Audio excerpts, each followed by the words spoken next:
ಮಾವಯ್ಯ, ನೀವು ಸ್ವಲ್ಪ ರೋಹಿಣಿ ತಂದೆಯವ್ರ ಹತ್ರ ಮಾತಾಡಿ ಬಿಸ್ನೆಸ್ಗೆ ಹೆಲ್ಪ್ ಮಾಡಿಸಿದ್ರೆ 2 ವರ್ಷದಲ್ಲಿ 2 ವರ್ಷ ಅಲ್ಲ, ಬರೀ 2 ತಿಂಗಳಲ್ಲಿ ಹೋಗೇ ಹೋಗೇ ಹೋಗಿ. ನಿನ್ಗೆ ಯಾವಾಗಲೂ ತಮಾಷೆನಪ್ಪ ಅಳಿ ಅಂದ್ರೆ ನೀವು ಹೇಳಿ. ಚೆನ್ನಾಗಿ ಡೆವಲಪ್ ಮಾಡ್ತೀನಿ ಮಾವ, ಅಷ್ಟೇ. ಅಳಿ ಅಂದ್ರೆ ಕೋಟಿಗಳು ಸಾವಿರಾರಾದ್ರೆ ಆ ಕೋಟೆನ ಆಳಕ್ಕಿರೋಳು ಇವಳೊಬ್ಳೆ. ಬರ್ದಿಟ್ಕೊಳ್ಳಿ ಅಳಿ ಅಂದ್ರೆ ನೀವ್ ಹಿಡಿದಿರೋ ಕೈ ರೋಹಿಣಿದಲ್ಲ, ಅದೃಷ್ಟ ಲಕ್ಷ್ಮಿದು.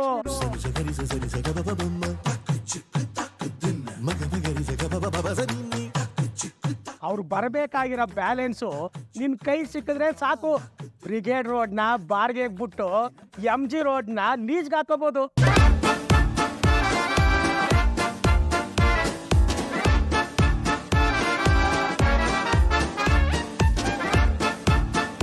ಮಾವ, ಏನೇ ಆದರೂ ನಾನು ಇಷ್ಟಪಡೋ ಬಿಸ್ನೆಸ್ ಮಾಡಿದ್ರೆ ಅಲ್ವಾ ನಾನು ಅದರಲ್ಲಿ ಸಕ್ಸಸ್ ಕಾಣೋದು. ಅದರಲ್ಲಿ ಏನಿದೆಯಪ್ಪ, ನನಗೆ ಪರಿಚಯ ಇರೋ ಒಬ್ಬ ವ್ಯಕ್ತಿ ಈ ಮೇಕೆ ಕುರಿ ಇದೆ ನೋಡು, ಅದನ್ನ ಎಕ್ಸ್ಪೋರ್ಟ್ ಮಾಡ್ಕೊಂಡು ದೊಡ್ಡ ವ್ಯಕ್ತಿ ಆಗ್ಬಿಟ್ಟ. ಅಣ್ಣ, ಯಾವಾಗ ನೋಡಿದ್ರು ಮೇಕೆ ಜಪ ಮಾಡ್ತಾ ಇರ್ತಾನಲ್ಲ ಇವನು. ನನಗೂ ಹಾಗೆ ಅನ್ನಿಸ್ತಾ ಇದೆಯಮ್ಮ. ಒಂದು ಆಗಲೇ ಗಮನಿಸ್ತಾ ಇದ್ದೀನಿ, ಒಂದೇ ಸುಮ್ಮನೆ ಮೇಕೆ ಮೇಕೆ ಅಂತಾರೆ. ಬಹುಶಃ ಮೇಕೆ ಕಂಡು ತುಂಬ ಇಷ್ಟ ಏನೋ ಅವ್ರಿಗೆ. ಮಾವ, ಮನೋಜ್ ಅವರು ಬೇರೆ ಬಿಸ್ನೆಸ್ ಬಗ್ಗೆ ಮಾತಾಡ್ತಿದ್ದಾರೆ.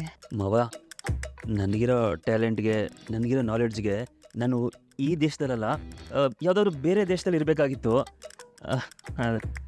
ಆದರೆ ಮಾವ, ನೀವು ಮಲೇಷ್ಯಾಗೆ ವಾಪಸ್ ಹೋಗ್ತಿದ್ದಾಗೆ ಅಪ್ಪನ ಜೊತೆ ಮನೋಜ್ ಬಗ್ಗೆ ಮಾತಾಡಿ. ನೀನು ಹೇಳಿದ್ಮೇಲೆ ಕೆಲಸ ಆಯ್ತು ಅಂದ್ಕೋ, ಖಂಡಿತ ಮಾತಾಡ್ತೀನಿ. ಬೀಗ್ರೆ, ನಮ್ಮ ರೋಹಿಣಿ ಅಪ್ಪ ಯಾವಾಗ ಇಲ್ಲಿಗೆ ಬರ್ತಾರೆ? ನಾನು ಈ ಹಬ್ಬಕ್ಕಾದ್ರೂ ಅವ್ರು ಬರ್ತಾರೆ ಅನ್ಕೊಂಡಿದ್ದೆ, ಮಗಳನ್ನೂ ಅಳಿಯನ್ನು ನೋಡೋದಕ್ಕೆ.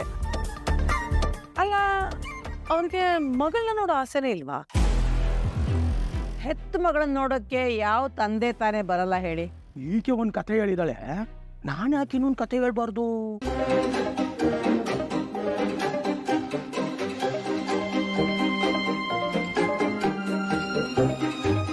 ಅದೇನು ಅಂದ್ರೆ ಅಮ್ಮ, ರೋಹಿಣಿ ಅವ್ರ ಅಪ್ಪನಿಗೆ ಹಣದ ಹುಚ್ಚು.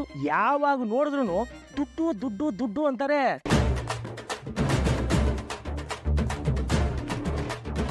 ಅವ್ರಿಗೆ ಅಂತಾನೆ ಮನೆ ಮುಂದೆ ಒಂದು ATM ಮಿಷಿನ್ ಇಟ್ಟಿದ್ದಾರೆ. ಅವ್ರಿಗೆ ಅಂತ ಒಂದು ATM ಮಿಷನ್ ಇದೆಯಾ? ಹೌದಮ್ಮ, ಅವ್ರು ಯಾವಾಗ್ಲೂ ದುಡ್ಡಿನ ಹಿಂದೆ ಓಡ್ತಾನೆ ಇರ್ತಾರೆ. ಅದಕ್ಕೆ ಹೆಂಡತಿ ಬಗ್ಗೆ ಅವ್ರಿಗೆ ಗಮನನೇ ಇರಲಿಲ್ಲ. ಅವ್ರಿಗೆ ಕ್ಯಾನ್ಸರ್ ಬಂದು ಆಸ್ತಿ ಹಿಡಿದ್ಬಿಟ್ರು. ಮಾವ, ಈಗ ಯಾಕದೆಲ್ಲ? ಅಯ್ಯೋ, ಅದು ಯಾಕೋ ನನ್ನ ಮನ್ಸು ತಡೆಯಕ್ಕಾಯ್ತಿಲ್ಲಮ್ಮ. ಚಿಕ್ಕ ವಯಸ್ಸಲ್ಲೇ ನಿಮ್ಮ ತಾಯಿ ನಮ್ಮನ್ನೆಲ್ಲ ಬಿಟ್ಟು ಹೋಗ್ಬಿಟ್ರು.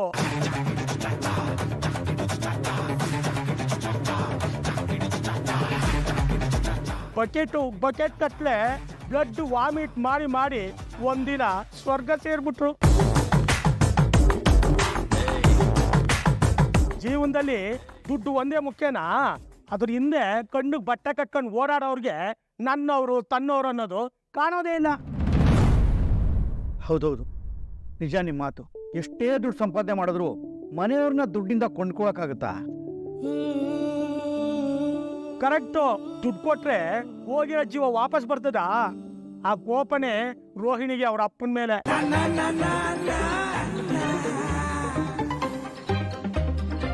ಅದಕ್ಕೆ ಅವ್ರ ಜೊತೆ ಜಗಳ ಮಾಡ್ಕೊಂಡು ಇಲ್ಲಿಗೆ ಬರುವಾಗ ಮಾಡಿದ್ದು. ಅಷ್ಟೇ ಅಲ್ಲ, ಅವ್ರಲ್ಲಿ ಒಂದು ಸಣ್ಣ ವಯಸ್ಸು ಹುಡುಗಿನ ಮದುವೆ ಆಗ್ಬಿಟ್ರು.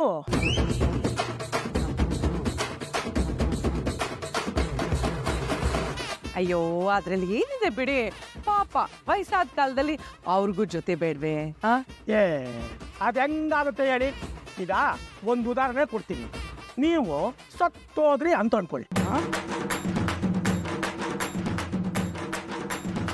ಅಯ್ಯೋ, ಏನ್ ಬಿಗ್ರೆ ನೀವು ಹಿಂಗನ್ಬಿಟ್ರಿ? ಅಂದ್ಕೊಳ್ಳಿ ಅಂದೆ.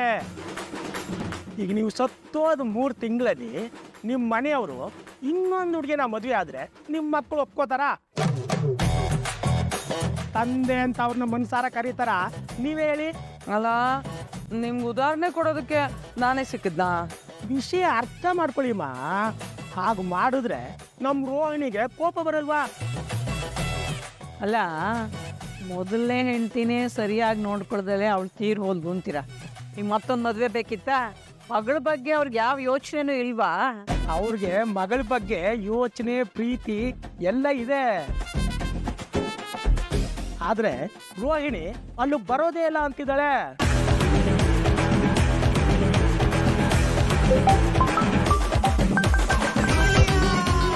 ಕಸ್ಟಮರು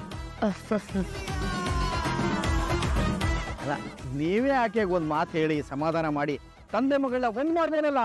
ಹೇಳಿದ್ರ ಕ್ಯಾರೆಕ್ಟರ್ ನಾನೇ ಮಾಡ್ತಿದ್ನೆ. ಏನಂದ್ರಿ? ರೋಹಿಣಿಗೆ ನಾನು ತಂದೆ ಸಮಾನನೇ. ನನಗೆ ಆ ದೇವ್ರು ಮಕ್ಕಳು ಕೊಡದೆ ಅನ್ಯಾಯ ಮಾಡಿದಾನೆ ಅನ್ಕೊಂಡೆ. ಆದ್ರೆ ರೋಹಿಣಿ ಅಂತ ಮಗಳು ಕೊಟ್ಟಿದ್ದಾನೆ. ಹಲೋ ಅಮ್ಮ, ನಾನು ಸ್ವಲ್ಪ ಬ್ಯುಸಿಯಾಗಿದ್ದೀನಿ. ನಾನು ನಿನಗೆ ಆಮೇಲೆ ಕಾಲ್ ಮಾಡಲಾ? ಹಾಂ, ನೀನು ಆರೋಗ್ಯವಾಗಿದೆಯಾ ತಾನೇ? ಹಾಂ ಸರಿಮ್ಮ, ಬಾಯ್.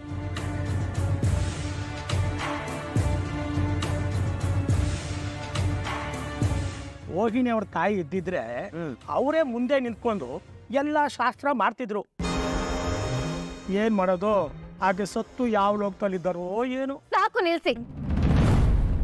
ನಮ್ಮ ತಾಯಿ ಏನು ಸತ್ತಿಲ್ಲ.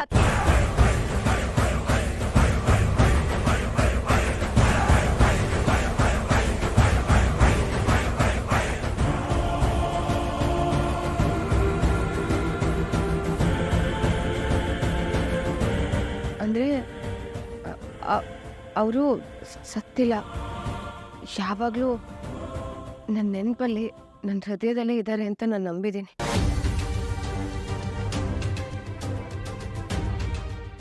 ಹೋಗ್ಲಿ ಬಿಡಮ್ಮ, ಸಮಾಧಾನ ಮಾಡ್ಕೊ. ಅಪ್ಪ, ನಿಮ್ಮ ಮಾವ ನಡ್ತಿರೋ ವಿಷಯ ಹೇಳ್ತಿದಾರಷ್ಟೇ, ನೀನ್ ಬೇಜಾರು ಮಾಡ್ಕೋಬೇಡ. ನೋಡಿ ಬಿಗ್ರೆ, ಇನ್ನೊಂದ್ಸಲ ನಮ್ಮ ರೋಹಿಣಿಗೆ ತಾಯಿ ಇಲ್ಲ ಅಂತ ಮಾತ್ರ ಹೇಳ್ಬಿಡಿ. ತಾಯಿ ಸ್ಥಾನದಲ್ಲಿ ನಾನಿದ್ದೀನಿ ಅವಳಿಗೆ. ಸರಿ ಸರಿ. ರೋಹಿಣಿಗೆ ತಂದೆ ಮೇಲೆ ಪ್ರೀತಿ ಬರಬೇಕು ಅಂದ್ರೆ ಅವ್ರ ತಂದೆ ಅವಾಗ ಬಂದು ಮಗಳನ್ನ ನೋಡ್ಬೇಕಲ್ವಾ? ಅದು ಇಲ್ಲ, ಅವ್ರ ತಂದೆ ಹೇಳಿ ಬಂದು ಅವ್ರ ಮಗಳನ್ನ ನೋಡ್ಕೊಂಡು ಹೋಗ್ಲಿ, ನಮಗೂ ಸಮಾಧಾನ. ಅದಕ್ಕೇನೋ ನನ್ನನ್ನು ಕಳ್ಸಿರೋದು. ನಾನು ಹೋಗಿ ಅವ್ರಿಗೆ ರಿಪೋರ್ಟ್ ಕೊಟ್ರೆ ನೆಕ್ಸ್ಟ್ ಫ್ಲೈಟ್ ಅಲ್ಲಿ ಅವ್ರು ಇಲ್ಲಿ ಬಂದ್ಬಿಡ್ತಾರೆ. ಅಯ್ಯೋ, ಹೌದಾ ದಿನಕ್ಕೆ ದಿನ ಮಾವ? ಅಯ್ಯೋ, ಹಂಗಂದ್ರೆ ಅವರು ಸೂಪರ್ ಗ್ರೇಟ್ ಅವರು. ಆಮೇಲೆ ಮಾವ, ನೀವು ಊಟ ಮಾಡಿ ಎಲೆ ಹಾಕೊಂಡ್ಮೇಲೆ ಒಂದು ಅರ್ಧ ಗಂಟೆ ರೆಸ್ಟ್ ಮಾಡ್ತಿದ್ರಿ ಅಲ್ವಾ? ಹೋಗಿ. ಇರಮ್ಮ ಮಾತಾಡ್ಕೊಂಡು ಇರೋಣ ಸ್ವಲ್ಪ. ಮಾವ, ಬಿಗ್ರೆ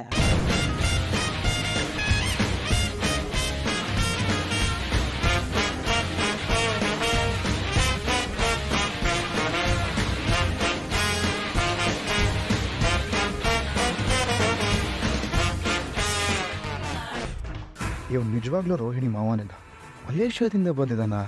ಬಾಯಿ ಬಿಡಿಸ್ತೀನಿ.